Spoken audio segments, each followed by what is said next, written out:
What you know, alibis, welcome to another episode of Pretty Lies and Alibis. I'm Gigi. It's Wednesday, February 26th. Hope you guys are having a good day so far. I'm going to be doing a couple of episodes about these new filings against JP Miller here in South Carolina, down at Myrtle Beach, with a victim who has come forward saying that she was sexually assaulted by him when she was a minor and again in 2023. I want to go through his wife's affidavit today just to kind of get her story out. I think it really ties into the filing with the victim because he admitted to his wife allegedly that he did abuse underage girls in his role at the church. By the way, not a lot of footage of him that's not from another network. So I apologize for the lack of graphics with this one. Just going to put up a picture of him.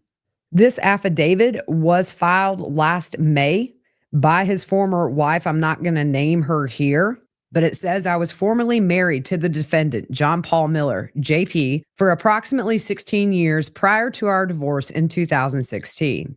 During our marriage, we had 4 children, 2 of whom are now emancipated. Our 2 minor children, one born in 2008 and the other in 2009, are the subject matter of this litigation. Since the filing of our final order or ending action on October 30th, 2015, there has been a substantial change in circumstance that warrants modification of our prior final order as fully set forth in my verified complaint, which was modification of custody, child support, and alimony filed in this action. I'm providing this affidavit in support of my verified motion for an ex parte order and expedited temporary hearing. I have a lot of evidence to support the concerns and allegations contained in my verified complaint and motion. However, until such time as proper safety measures are in place, I'm strictly limiting the amount of information shared in this affidavit and provided to the court. This affidavit should be read in conjunction with the affidavit I previously filed with the court to allow a full understanding of the facts and circumstances surrounding my marriage and subsequent divorce from the defendant. In 2015, JP was the pastor of Solid Rock Ministries, and I served as his assistant to pastoral duties. We separated after I learned JP was having an adulterous affair with our former nanny, Micah Miller, who joined our church at the age of 15, was married to JP's best friend, who was also on our church staff and serving as our church worship leader at the time of the affair. JP told me that in addition to his affair with Micah, he had employed prostitutes, had been sexually inappropriate with several underage female members of our church, and he blamed his immoral sexual behaviors on the sexual abuse he experienced for years by his father, Wayne Miller. The church requested that JP enroll in an extensive sexual addiction program. However, despite him promising me that he would, to my knowledge, that never happened. The affair between JP and Micah tore our personal and church family apart and caused an imaginable amount of pain and discord in the lives of so many innocent people who truly trusted and believed in JP. At the time the church learned about JP's affair with Micah, the church was operating under the belief the old bylaws of our church had been amended and that we were operating under new bylaws. JP represented had been put in place that, among other things, required the formation of a board of council members to approve any major decisions regarding the church, including financial expenditures. When the council voted to have JP temporarily step down from the head pastor position so he could seek treatment for his self-reported sexual addictions and focus on his restoration, instead of following the direction of our church leaders, JP held a meeting and informed the council that the new bylaws were invalid and therefore, pursuant to the old bylaws, he had 100% decision-making authority. That was the first time members of our church had an opportunity to see JP for who he really was and became gravely concerned about his integrity and the financial structure of the church. As a result, almost our entire congregation left the church, and JP began his quest to recruit new members and operate Solid Rock Ministries solely at his discretion. After JP informed me that he had been inappropriate with minor female members of our church and disclosed to me the identity of these girls, I immediately contacted them to encourage them to come forward. Although they each shared with me detailed accounts of what JP did to them, they were too scared of JP to make a police report or testify in court. When I learned they were too fearful to report JP, I went to the police department for the purpose of making a report and requesting an investigation. However, I was in essence told by police officials that nobody would believe me because JP was a well known pastor and we were in the middle of a divorce. Without the testimony of the victims, there was little else I could do to prove what JP had done and ensure he was held accountable. I began to realize the power JP seemed to have over leaders and officials in our community, and based upon having limited proof, there was no way for me to ensure JP was held accountable and prevented from continuing to victimize innocent people. Given the circumstances, I decided the best way for me to protect our children was to reach an agreement with JP that contained terms I believed would ensure their safety and encourage him to seek treatment. To that end, JP had periodic periods of visitation with our children. However, we agreed JP's visitation with our daughter, who is a subject to this action, would be restricted to solely daytime periods of visitation. Following my divorce from JP, he married his then paramour, Micah Miller. Prior to my knowledge of JP's sexual relationship with Micah during our marriage, both she and her husband at the time became very close to our family.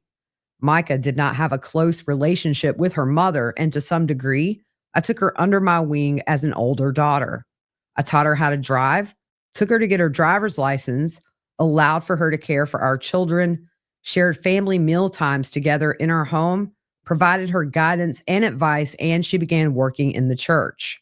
Despite the initial destruction caused by JP's infidelity for several years, there was a part of me that was relieved to know Micah would be present in the home when JP had periods of visitation with our children, and I viewed her as a safety net for my children. Although our children continued to struggle with the anger and disappointment they felt towards their father, often refusing to share visitation periods with him for a couple of years, things appeared to be not quite as tumultuous. In 2021 through 2022, things gradually began to change to the detriment of our children and have escalated to the severity of where things are today. JP and Micah began having severe marital difficulties, and our children were placed directly in the middle of this discord. JP would preach sermons on the Sundays our children were with him and present in the congregation, disparaging Micah and indicating she had mental health issues, and eventually putting her in a mental hospital. The children were subjected to JP calling Micah crazy one day, and then her being back in the home at their next visit with their father assuring them she was fine. They never knew what to expect, and the intense unpredictability and marital discord between JP and Micah negatively impacted them all. On one occasion, while picking up our daughter, I observed holes in their walls, hinges off the doors, and pieces of paper taped to the wall with negative affirmations about Micah. JP told me and our children that Micah was delusional, speaking different languages, and seeing things that were not there. JP agreed it was not safe for our children to be in his home, and for periods at my request, did not insist that they stay with him overnight. He would pick them up from school and bring them home after taking them to dinner. JP began spending time with his now paramour, Susie, who is the mother of one of the boys that plays on our son's soccer team. JP began using our son to facilitate times he could spend with Susie, which our children were well aware of. Their friends talked about it, and it caused them a tremendous amount of embarrassment. When I learned JP was exposing our children to yet another one of his adulterous affairs, I confronted JP and Susie and told them not to let it happen again. JP called me the day Susie's husband died in an alleged drowning accident, extremely upset and asking me to pray, which was incredibly bizarre. Susie's husband had confronted JP and asked him to leave his wife and children alone. It is chilling to know that the spouses of both Susie and JP are now dead from tragic events. It was around this time JP's mental health seemed to be really spiraling out of control, and he began acting even more bizarre. He informed me he was getting into buying guns and shooting and had purchased a gun safe for his home. As a convicted felon, he is not allowed to have weapons. However, he managed to get a police chief from the church to assist with expunging his record. Further, he was given a special police badge that says pastor to utilize if he ever gets pulled over, so they will let him go. With the constant discord between JP and Micah and JP's own self reported mental health struggles, the thought of JP having access to guns in his home terrified me for the safety of our children. It was about this time JP began declining to pick up our children for visitation, informing me that his mental health was not well enough for him to share time with them. Of course, given the circumstances, I would have refused to let them go.